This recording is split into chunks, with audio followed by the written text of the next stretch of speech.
मौलाना फजल रहमान साहब को लेकर।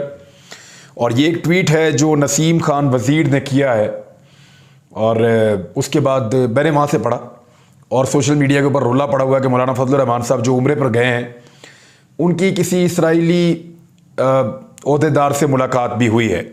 ये बयान जो है वो मौलाना शुजाउल मुल्क साहब की निस्बत से जोड़ा गया है और क्लेम ये है कि मौलाना शुजाउल मुल्क साहब ये कह रहे हैं, उनका एक जो है वो मौजूद भी है इंटरव्यू और वो एक क्लिप मौजूद है जिसमें वो ये बात कह रहे हैं।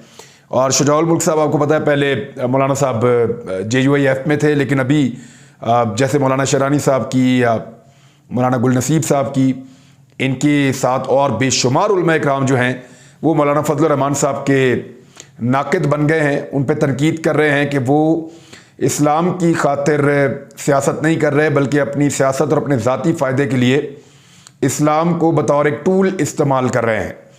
और उसकी वजह से इख्तलाफात बढ़ते बढ़ते बहुत सारे उलमा इकराम छोड़ कर जा रहे हैं।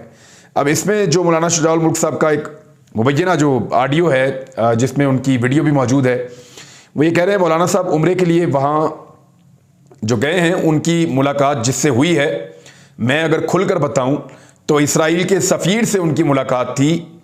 और ये सारी चीज़ें हो रही हैं यहाँ जमहूरियत के ख़िलाफ़ जिस तरह साजिश हुई, जिसके ईमा पर हुई, जिसके पैसों पर यह सब कुछ हुआ, अब उम्रे की आड़ में जो कुछ हो रहा है इंशाअल्लाह आहिस्ता आहिस्ता सब सामने आएगा।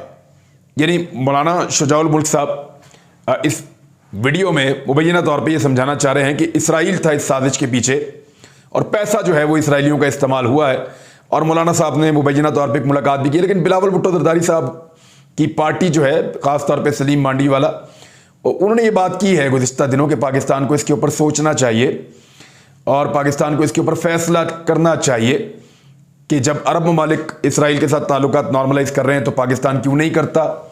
और पाकिस्तान के हवाले से उन्होंने कहा कि इसके ऊपर पॉलिसी बननी चाहिए, इस पर बात होनी चाहिए, बहस का ये दरवाज़ा खुलना चाहिए। अदरवाइज पाकिस्तानी इसके ऊपर बात करने को भी तैयार नहीं है। पाकिस्तानी तो बिल्कुल ये कहते हैं कि जब तक फ़लस्तीनियों को उनका हक नहीं मिल जाता तब तक वो इसराइल नाम की किसी रियासत को तस्लीम नहीं करेंगे। अमूमन पाकिस्तान के अंदर यही मौक़िफ़ है। साबिक़ वज़ीर-ए-आज़म इमरान खान साहब का भी ये मौक़िफ़ बहुत सख्त था और बानी पाकिस्तान हज़रत कायद-ए-आज़म मोहम्मद अली जिन्ना रहमतुल्लाह अलैह का भी यही एक मौक़िफ़ था और उनका एक सेइंग भी मौजूद है, बहुत कैटेगोरिकली और क्लियरली उन्होंने ये कहा था कि फ़लस्तीन की जब तक एक आज़ाद और ख़ुद मुख्तार रियासत नहीं होती तब तक इसराइल के लिए ऐसे गुंजाइश नहीं हो सकती। अब एक तो ये मौलाना फजल रहमान साहब के ऊपर बड़ा सीरियस एलिगेशन है, लेकिन इसमें कुछ चीज़ें बड़ी तेज़ी से हो रही हैं।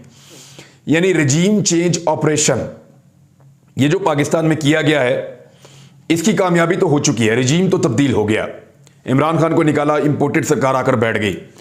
अब जो अहदाफ थे इस ऑपरेशन को करने के पीछे, जो अहदाफ थे वो हासिल किए जा रहे हैं। जो लोकल अहदाफ थे उनमें सबसे बड़ा हदफ ये था कि NRO2 मुकम्मल हो जाए।